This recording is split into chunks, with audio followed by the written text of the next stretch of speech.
아침에 일어나 보니 핸드폰에 메시지 한 통이 도착해 있었습니다. 생일을 축하드립니다. 그것은 은행에서 보내온 자동 발신 메시지였습니다. 딸은 점심때쯤 그저 짧은 축하 문자를 남기며 다음에 방문하겠다고 합니다. 아들은 회의 중이라며 전화를 받지 않았고요. 며느리와도 연락은 닿지 않았습니다. 굳이 생일을 챙겨달라고 바랐던 건 아닙니다. 그저 누군가가 생일을 기억해 준다면 참 기쁜 마음이었을 겁니다. 나도 깜빡 잊었던 생일날 문득 이런 생각이 들었습니다. 지금의 나는 어쩌면 그 누구에게도 중요한 사람이 아닐지도 모른다. 온종일 이 생각에 지배되어 있었고 그런 나머지 하루 종일 집안에서만 시간을 보내게 되었습니다. TV도 켜지 않았고 라디오도 틀지 않았습니다. 그렇게 조용히 있다 보니 그 고요함이 참으로 깊었습니다.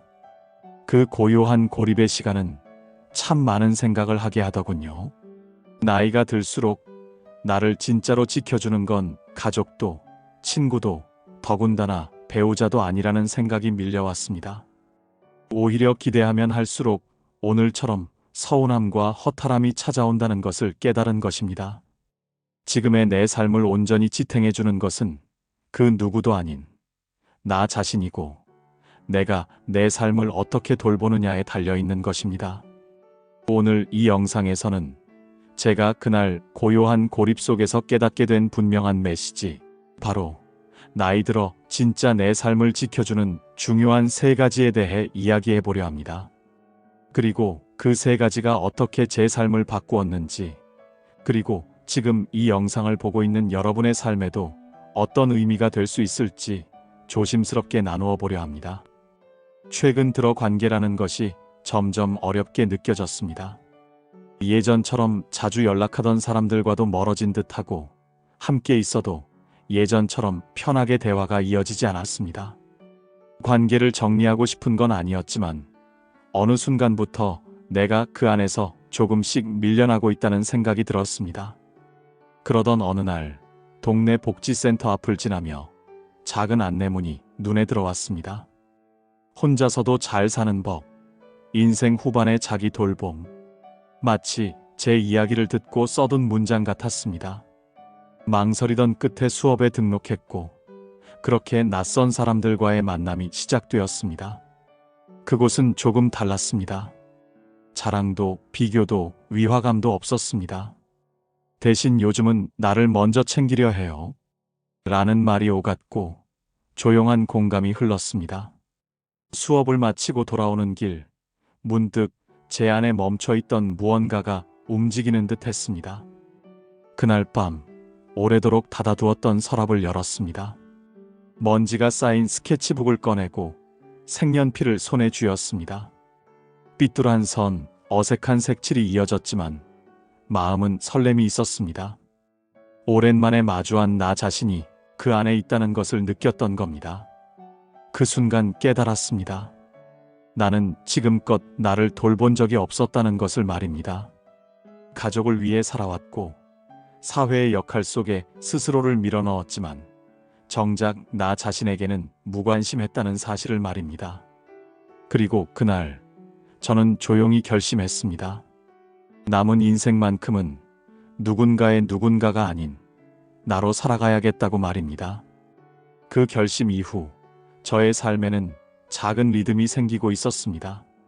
아침을 준비하고 산책을 하고 가끔은 그림을 그리며 하루를 짜임새 있게 보내는 일상이 이제는 낯설지 않았습니다.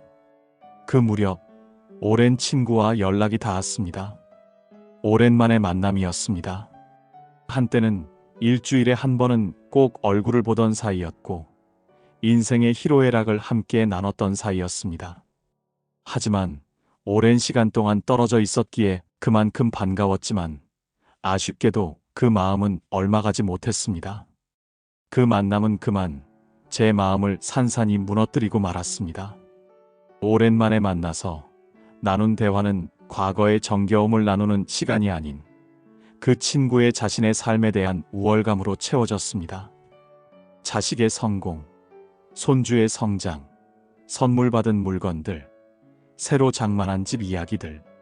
그 안에서 저는 본의 아니게 철저히 비교의 대상이 되고 있었습니다. 내 삶의 이야기엔 관심도 공감도 없었습니다. 오히려 조용히 귀를 기울일수록 저는 점점 작아지고 있었습니다. 그 순간 깨달았습니다. 내가 여기에 앉아 있는 이유가 친구라는 친밀함 때문이 아니라는 것을 말입니다. 이 관계는 추억으로 포장된 물회였고 자존심을 갉아먹는 비교의 시간이었습니다. 그 만남이 끝나고 집으로 돌아오는 길에 하늘은 유난히 흐렸습니다. 발걸음은 무겁고 마음은 씁쓸했습니다. 그러면서 마음속에는 하나의 질문이 떠올랐습니다. 나는 왜 이렇게까지 힘든 만남을 참고 견디려 했을까? 답은 분명했습니다. 외롭고 싶지 않아서였습니다. 하지만 곧 깨달았습니다. 사람이 곁에 있다고 외롭지 않은 것이 아니라는 것을 말입니다. 나를 이해하지 못하는 관계는 오히려 나를 더 외롭게 만들 수 있는 것을 알아차린 것이죠. 그날 밤 저는 삶을 지탱해줄 무언가가 필요하다는 사실을 처음으로 인정하게 되었습니다. 무관심 속에 흘려보낸 생일, 무시당한 대화, 그 모든 순간들이 제 마음을 조금씩 무너뜨렸습니다. 하지만 그 무너진 자리에 어떤 감정이 남았는지를 떠올려 보았을 때 그것은 분노도 슬픔도 아닌 공허함이었습니다. 그 누구도 나를 채워줄 수 없다는 사실, 그리고 그 공허함은 결국 내가 채워야 할 몫이라는 자각이었습니다.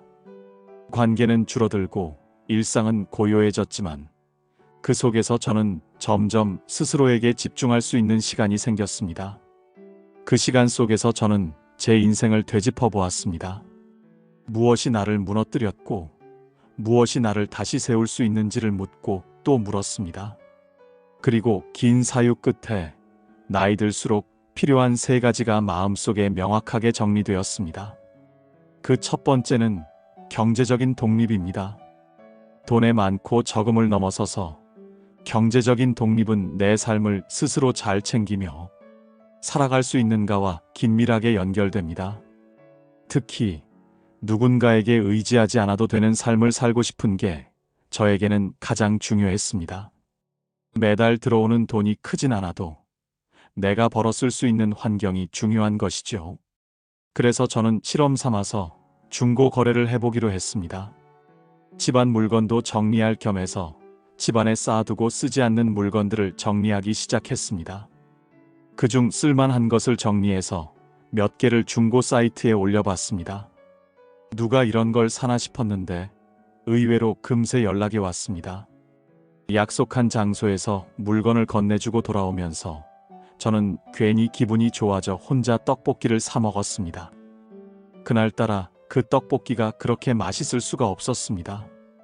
그 이후로 쓸만하지만 이제 나에게는 필요하지 않은 물건들을 정리해가며 거래라는 것을 몸에 익혔고 적은 돈이라도 만들어보는 습관이 생겼습니다. 이런 활동이 조금씩 익숙해지면서 때로는 글을 써서 공유하기도 하고 작게나마 뭔가를 판매하기도 했습니다. 누구에게 보여주려고 한 일은 아니었습니다. 다만 스스로를 쓸모있는 사람으로 살아가게 하고 싶었던 거였죠. 그런데 그런 노력이 조금씩 제 삶을 더 나은 방향으로 나아가게 하고 있었습니다. 중요한 건 내가 내 생활을 조금이라도 책임질 수 있다는 사실이었습니다. 이런 활동을 하면서 나이가 들어도 내가 원하는 것을 실제로 내 손으로 벌어서 살 수 있다는 느낌은 생각보다 훨씬 큰 위로가 되었습니다. 누군가에게 부탁하지 않고도 내 삶을 조용히 꾸려갈 수 있다는 건 단지 경제적인 문제를 넘어서서 마음의 균형을 잡아주는 일이었습니다. 그 다음 두 번째는 건강한 몸을 관리하는 것입니다. 몸이 불편해지면 마음도 자연스럽게 움츠러듭니다. 간단한 외출조차 망설여지고 식사 한 끼를 준비하는 일도 버거워집니다. 무엇보다 무서운 건 아프기 시작하면 모든 일상이 병원 예약과 약 복용 시간에 얽매이게 된다는 것이죠. 그때부터 삶은 더 이상 내 뜻대로 흘러가지 않을 겁니다. 그래서 저는 결심했습니다. 내 몸을 돌보는 일을 더 이상 미루지 않기로 말입니다. 처음엔 아주 작게 시작했습니다. 매일 아침 집 근처 공원을 한 바퀴 걷는 일부터였습니다. 사실 한두 번은 귀찮았고 누가 보기라도 할까 싶어 괜히 멋쩍은 마음이 들었습니다. 그렇게 며칠 걷기를 실천한 날, 해가 살짝 올라온 이른 아침 공기 속에서 길가에 작은 노란 꽃이 피어 있는 것을 보게 되었습니다. 그게 그렇게 예뻐 보일 수가 없었습니다. 그 순간, 이 시간이 참 좋구나 하고 느꼈습니다. 걷는다는 건 단지 운동을 넘어서서 내 하루의 리듬과 건강한 감정을 일으키는 행위라는 걸 그제야 알게 되었습니다. 식사 습관도 조금씩 바꾸기 시작했습니다. 예전에는 아무거나 대충 먹는 날이 많았는데, 이제는 내 몸을 위해 식사를 준비해 보자고 생각했습니다. 대단한 요리는 아니었습니다. 손수 만들고 영양을 고루 챙긴 간소한 식단이었습니다. 그런데 이렇게 단순한 식사도 정성껏 차려놓고 먹으니 스스로 대접받는 기분이 들었습니다. 특히 단 음식을 줄이고 따뜻한 물을 자주 마시기 시작하면서 속도 매우 편안해졌고 기분도 한결 가벼워졌습니다. 건강을 챙긴다는 건 단순히 오래 살기 위한 일이 아니었습니다. 내가 좋아하는 것을 자유롭게 하기 위한 준비이자 나를 나답게 살아가는 과정이었습니다. 건강검진을 정기적으로 받기 시작한 것도 그 일환이었습니다. 병원 가는 게 겁나고 귀찮았지만 아픈 후에 병원을 찾는 것보다 미리 관리하는 것이 훨씬 낫다는 걸 체감하게 되었습니다. 혈압과 혈당을 체크하고 무리하지 않는 선에서 몸을 관리하다 보니 몸도 마음도 안정되어 갔습니다. 결국 건강은 내가 내 인생을 온전히 살아갈 수 있도록 해주는 가장 기본적인 조건이라는 것을 실감합니다. 건강한 몸은 나를 당당하게 만들어주고 혼자서도 삶을 즐길 수 있는 자신감을 줍니다. 내 삶을 나답게 삶을 누릴 수 있는 자격을 갖게 되는 것입니다. 마지막 세 번째는 삶을 확장시키는 배움과 취미입니다. 오랫동안 우리는 자신을 위한 시간을 미루기만 하며 살아왔습니다. 지금은 바쁘니까 아이들 키우고 나서 조금만 여유가 생기면 그렇게 미뤄왔던 시간들 속에 정작 나를 위한 배움은 없었습니다. 하지만 이제는 더 이상 미뤄서는 안 됩니다. 새로운 것을 배우는 일은 나이를 가리지 않습니다. 이 나이에 뭐하러라는 생각부터 버리는 것이 필요합니다. 책 한 권을 천천히 읽는 것부터 시작하여 지역 문화센터에서 악기를 배우는 것은 큰 즐거움을 줍니다. 손재주를 살려 뜨개질을 시작하는 것도 괜찮습니다. 자신이 관심 있었던 어떤 아이디어를 기억해내어 그게 어떤 것이든 배움을 시작하는 것입니다. 우리는 누구나 처음이라는 단어 앞에서 두려움도 느끼지만 그만큼 살아있는 느낌과 설렘도 함께 느끼게 됩니다. 무언가를 배운다는 것은 단지 기술만 익히는 일이 아니기 때문입니다. 내 삶에 새로운 의미를 더하고 내 하루에 기대되는 순간을 만들어주는 시간인 겁니다. 어떤 사람은 정원을 가꾸고, 어떤 사람은 블로그에 글을 쓰고, 어떤 사람은 직접 만든 반찬을 이웃과 나눕니다. 모두가 다르지만 공통점이 있습니다. 그들은 자기 자신을 위해 무언가를 하고 있다는 사실입니다. 그렇게 자신을 위해 열정을 쓰기 시작하면 어느 순간 삶의 중심이 다시 자신에게로 돌아옵니다. 그리고 우리는 알게 됩니다. 즐겁고 의미 있는 삶은 거창한 무엇이 아니라 나를 위한 작은 배움에서 시작된다는 것을 말입니다. 이렇게 하나씩 실천하기 시작하면서 내 삶은 조용히 달라졌습니다. 특별한 무언가가 바뀐 것은 아니었지만 마음의 풍경은 완전히 달라졌습니다. 더 이상 누구에게 미움받지 않으려고 애쓰지 않고 인정받기 위해 나를 포장하지도 않게 되었습니다. 경제적으로 아주 넉넉하진 않지만 작은 수입이 주는 자존감은 생각보다 훨씬 컸습니다. 누군가의 도움 없이 내 생활을 스스로 책임질 수 있다는 사실은 나를 한층 더 당당하게 만들어 주었습니다. 건강한 일상 속에서 느낀 몸의 변화는 생각보다 빠르게 다가왔습니다. 매일 아침 햇살을 받으며 걷는 길, 소박하지만 정성스러운 한 끼 식사, 내 몸을 위한 시간을 들이는 습관은 내 삶을 조금씩 회복시켰습니다. 덕분에 어디든 두려움 없이 나설 수 있는 자신감이 생겼고, 어떤 상황에서도 내 삶을 지켜낼 수 있다는 안도감이 자리 잡았습니다. 그리고 무엇보다 배움과 취미는 제 삶을 넓히는 문이 되어 주었습니다. 그 전까지는 내가 뭘 좋아하는지도 몰랐고, 무언가를 새로 시작하는 일이 두렵기만 했습니다. 하지만 책을 읽고, 글을 쓰고, 그림을 그리고, 중고 거래를 해보는 그 사소한 경험들이 저를 다시 살아있게 만들었습니다.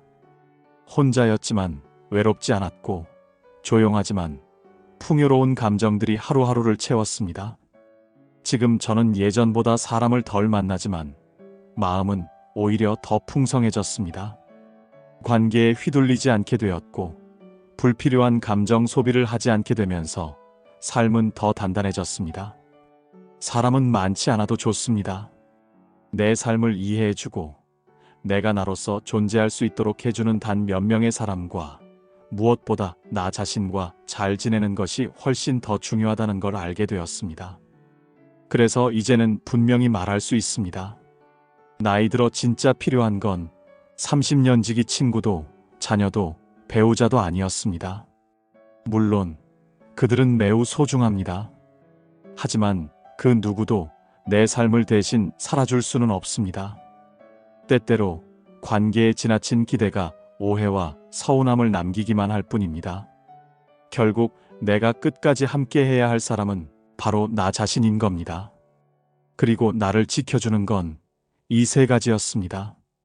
스스로 자신을 잘 돌보기 위한 경제적인 독립, 스스로 당당히 살아가도록 하는 건강한 몸 관리, 그리고 나이 들어도 나를 열정 있게 살아있게 해주는 배움과 취미. 이 세 가지야말로 나이 들어 가장 먼저 준비해야 할 진짜 자산이었습니다. 이 자산이 삶을 더 평온하게, 더 만족스럽게 만들어주고 있습니다. 혹시 지금 이 영상을 보고 계신 여러분도 비슷한 고민을 하고 있다면 너무 늦었다고 생각하지 마십시오.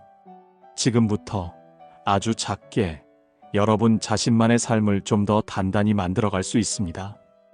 우리에게는 아직도 스스로를 돌볼 수 있는 시간과 힘이 있습니다. 그리고 우리는 모두 혼자서도 충분히 괜찮은 사람입니다. 오늘 이 이야기를 끝까지 함께 들어주셔서 감사합니다. 이 영상이 마음에 닿았다면 좋아요와 구독, 그리고 댓글로 여러분의 이야기를 나눠주세요. 여러분의 이야기가 또 다른 누군가에게 큰 위로가 될 수 있습니다. 이 영상이 여러분의 평온한 노후의 삶에 유익한 지혜가 되었기를 바랍니다. 고맙습니다. 품격의 시선이었습니다.